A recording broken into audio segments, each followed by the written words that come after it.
Hello cookbook friends and welcome to the Cookbook Divas YouTube channel. My name is Katie. I'm one of the Cookbook Divas here. Today I wanted to talk about this awesome cookbook freeze. This was actually comped to us, so thank you so much. This is really amazing. I can't wait to cook from this, especially for this winter time and fall. This is by Ruby Bell and Millie Bagot, and I've never really I've not tried freezing a lot of things. Like I literally just started to freeze bananas for smoothies. I did not think that was really a thing that us plebs could do, but you can. Surprise!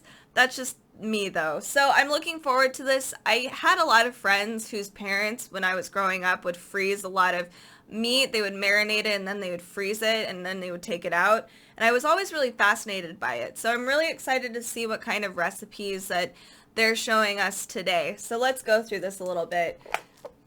It's a very delicate, beautiful cookbook. I love the photography in here.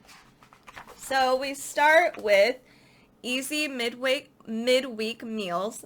Then we go to hearty dinners, family food, all about the sides, the essentials, and hooray, sweet treats. I'm so glad. So let's just kind of peek into this. Oh wow, it looks like there's actually some meal planning here too. So for those of you that are actually, I'm trying to do this myself, but for those of you that are trying to do this and maybe freeze it or don't want to eat something the same time every day, this might be pretty handy. So we have a roasted butternut squash and spinach dal. This looks really good. Yeah, this looks amazing. Super tasty. I like that we have in here microwave techniques too. So if you are somebody that just really, yeah, I understand. Midday or midweek can be really difficult. You just want to throw something in the microwave and call it a day. So here we have, you can portion the dal into appropriate containers, how you can do that. Here's how you can microwave it. And then you can even preheat or use the oven as well. It says here, it lists off all of the, if it's like gluten-free, vegan, vegetarian, dairy-free, all of that stuff. Very helpful, especially for somebody like me. And everything's very easily, it's so organized. So we've got even the spice mix right here. Then we have all of your other, ingredients, and then a very, very easy step-by-step list. So let's see what else we got. Ooh, super green soup. Fall's coming up, so this is going to be a really helpful thing. Plus, I didn't realize that you could freeze soups.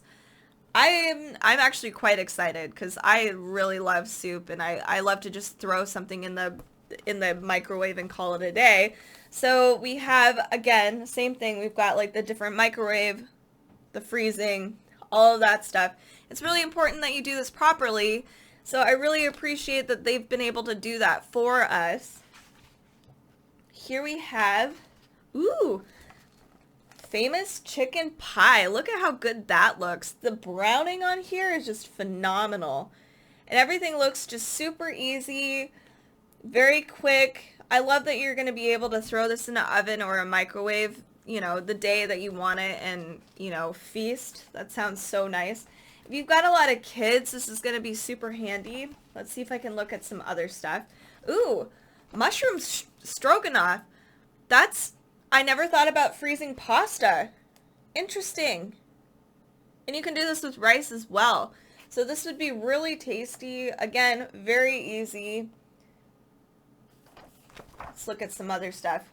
Ooh. Fridge raid pilaf. The photos are just gorgeous in this cookbook. I really enjoy it.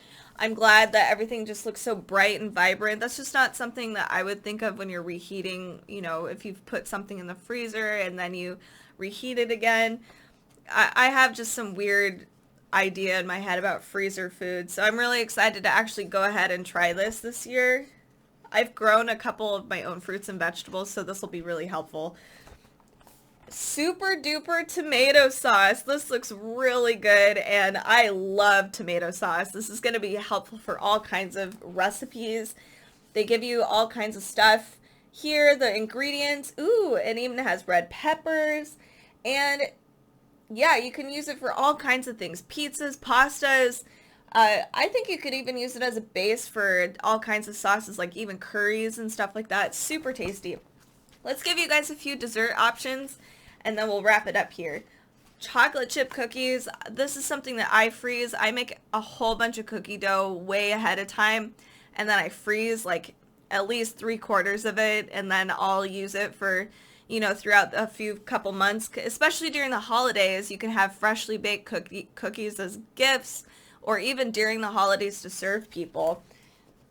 And you can have it for each holiday. Let's see, some other things.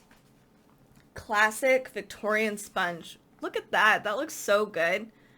I would love to learn how to make more cakes and freeze them, or at least the batter. I'm not sure how to do it, so this is why I have this book.